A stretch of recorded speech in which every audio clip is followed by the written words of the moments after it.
the unique way we all can by what helping people reach their potential by removing the blocks, blind spots, preventing that from happening. This is something I've practiced for almost 29 years and do it regularly as the director for the Center of the Advancement of Creativity and Human Potential. What would you like me to say next?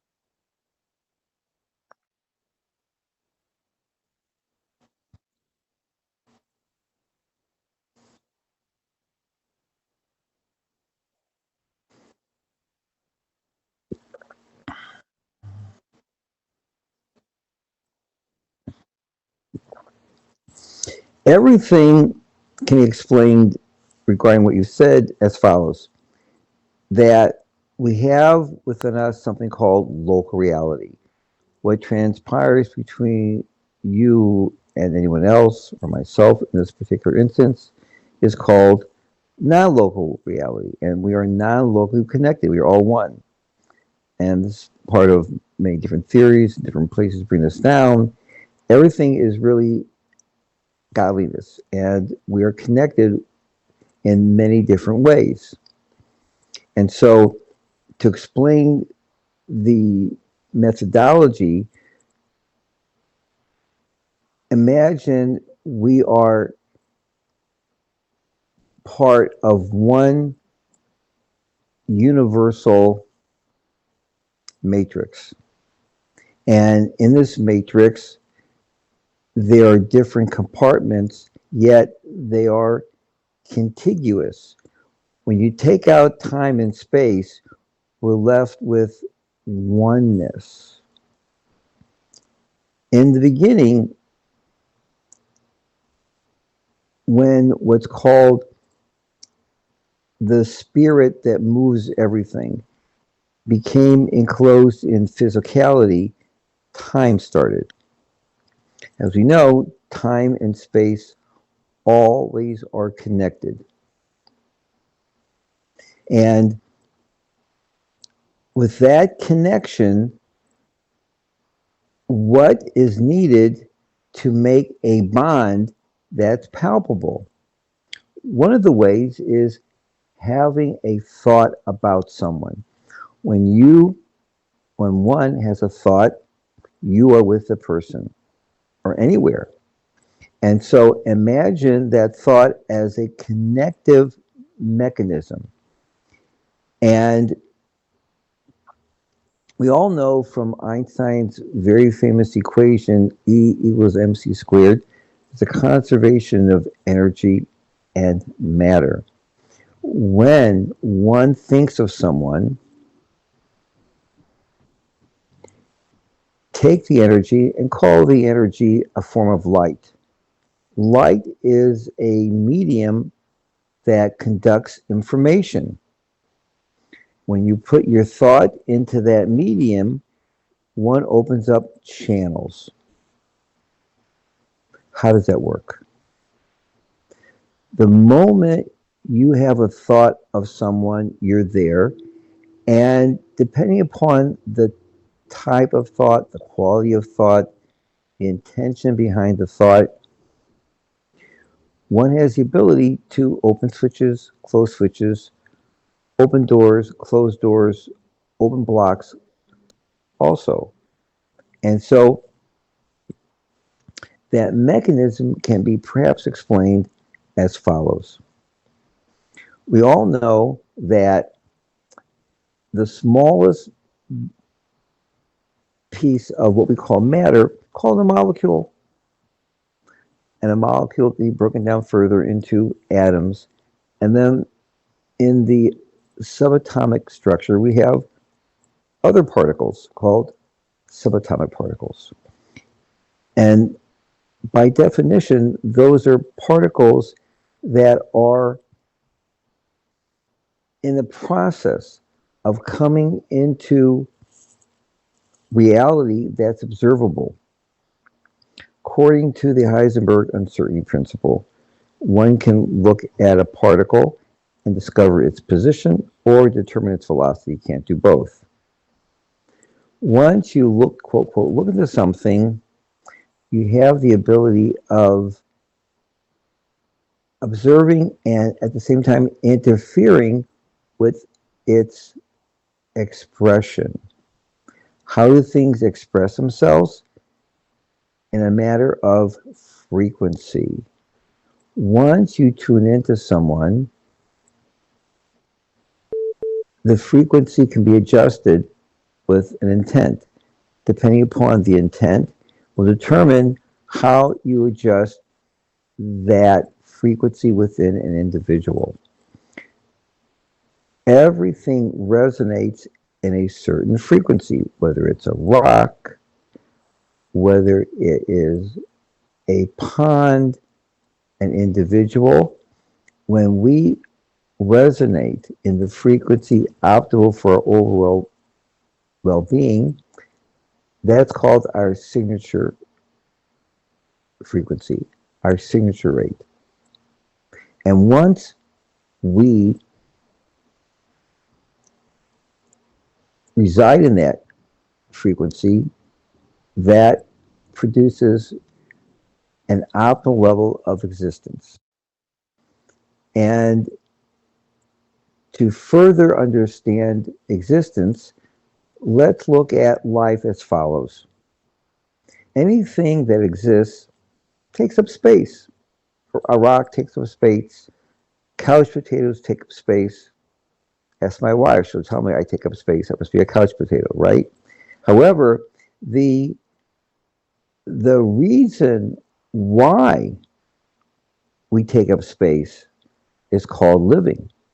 So living is then fulfilling the purpose why we were created. Fulfilling that purpose is actually part of a divine mission. We were put here to uncover the divine. Once we uncover the divine, we contribute to the purpose of our existence. And that's done through acts of goodness and kindness that connect us with one another. And in the next podcast, we will take this discussion further. I hope this is what you would like to hear today. I hope it was meaningful on many levels.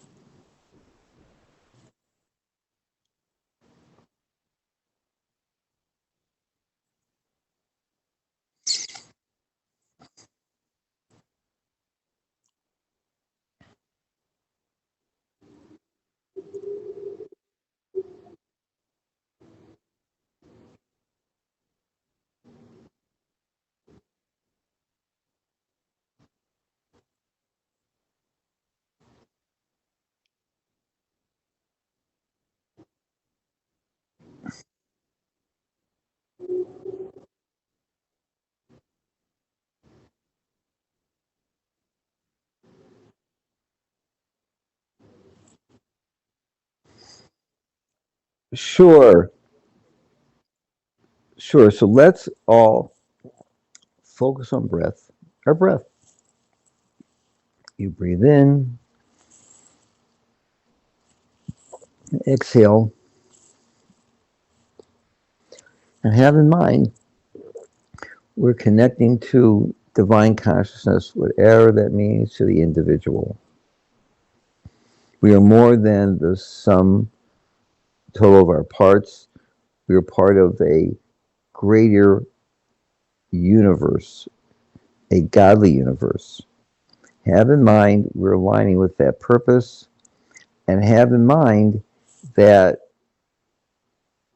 we are in what's called God's holy temple. There's a first temple and a second temple, and as it turns out, we are before the yearly commemoration of the destruction of both the first and second temple taking place on the 9th of Av, which is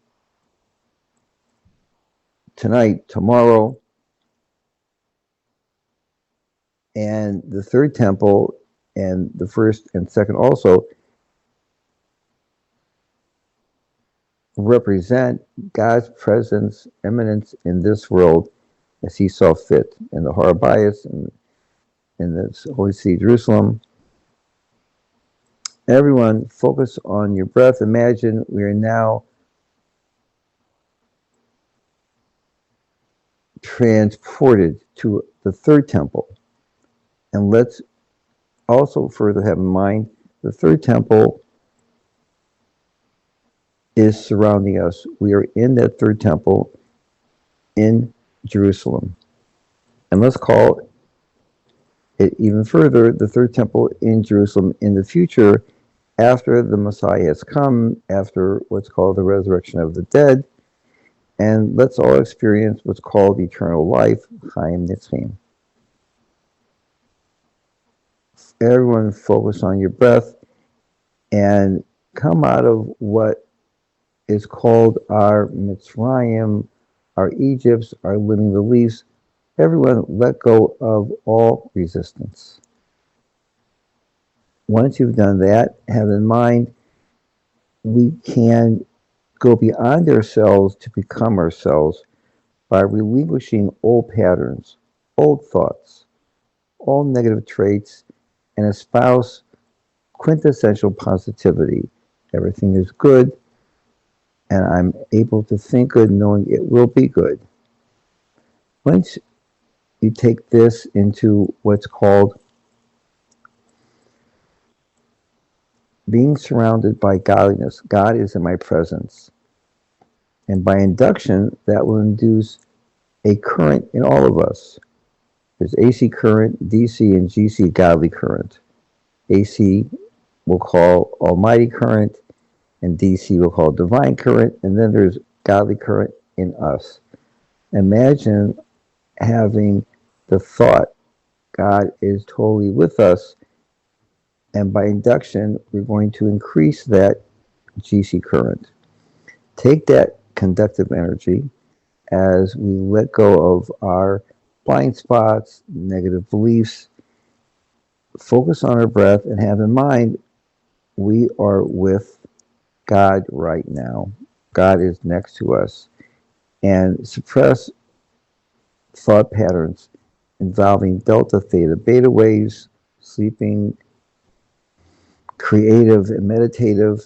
Focus on your breath, and let's all go into high alpha. Further, imagine each one of us now is ensconced in a sphere of white light and resting on a letter of the Hebrew alphabet called Aleph, the first letter. Imagine that, rather, the letter Beit. The Beit is the second letter. We're in a sphere of light resting on the letter Beit. Beit is 2, like alpha, beta, gamma, delta, A, B, C, D, alpha, beta, gamma, aleph, base, gimel, daled. And let's take that knowledge that base is 2, and let's look at the past as a 1, and the future is a 2, and in between we have a now. Now in Hebrew is spelled Nun Vav Aleph, 57, one of God's secret names, hidden names, special names, let's say, and take that energy and put it into the letter Aleph, the first letter of the Hebrew alphabet. Let the energy move up our bodies, down, back and forth, and then we're going to take the letter Mem, like sounds like Mem, like, right? And Mem stands for Machshava. Let your thoughts control your feelings as they go through your throat. And Mem is also the thought, rearrange Machshava equals Besimcha, take joy, joy heals. Besimcha means to be joyous. Put that through all of your organs and sinews. And mem is mayim, water. Let the water extinguish any feelings in your heart that may be burning from past experiences that were unpleasant. And let sounds resonate in all of your organs and your heart. And let that sound start with the 10-string messianic harp. And we'll add to that the words go, go, holio, Holio. Let the resonance come from deep within your throat and repeat 3 times go, go, holio. Go, go, holio. Go, go, holio.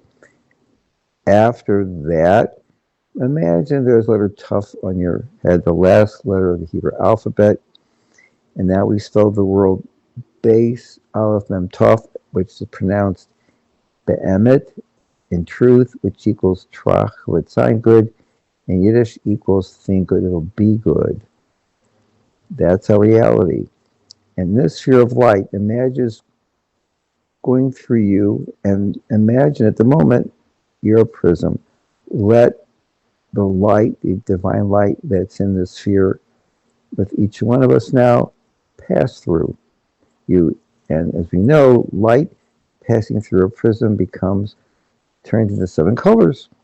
And those correspond to the 7 components of our spiritual DNA. Chesed, Gevurah, Tiferes, Neid, Hosod, Malchus is kindness and severity and beauty and harmony and victory and acknowledgement, foundation, and kingship. When we take 7 things 2 at a time, we get 49 permutations. Imagine these 49 permutations passing through and in us, our expressive abilities to communicate to others and even ourselves. When we perfect them, we can now join a realm beyond 49 with God's help, only with God's help. And that brings us to the 50th gate. And the 50th gate, automatically we are put in an environment, a space, a reality where all well-being resides. And with this note, everyone, may you all have peace, harmony, kindness expressed to others so that we can enhance the world to such an extent that we all resonate with the peaceful frequency of go, as in go, go, holio.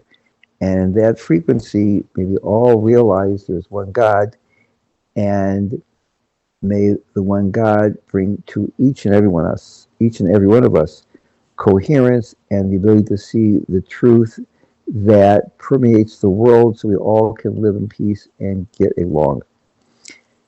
Everyone have a wonderful, blessed day. Thank you for putting me on your podcast. Blessings around the clock to all. You're welcome.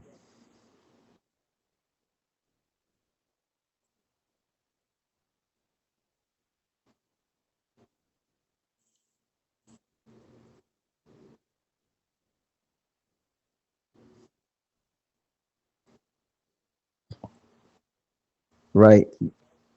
Don't even waste your time. Time you can never make up. Time passes. Okay, I'm signing off now. Have a great day, everybody. All the best. All the best.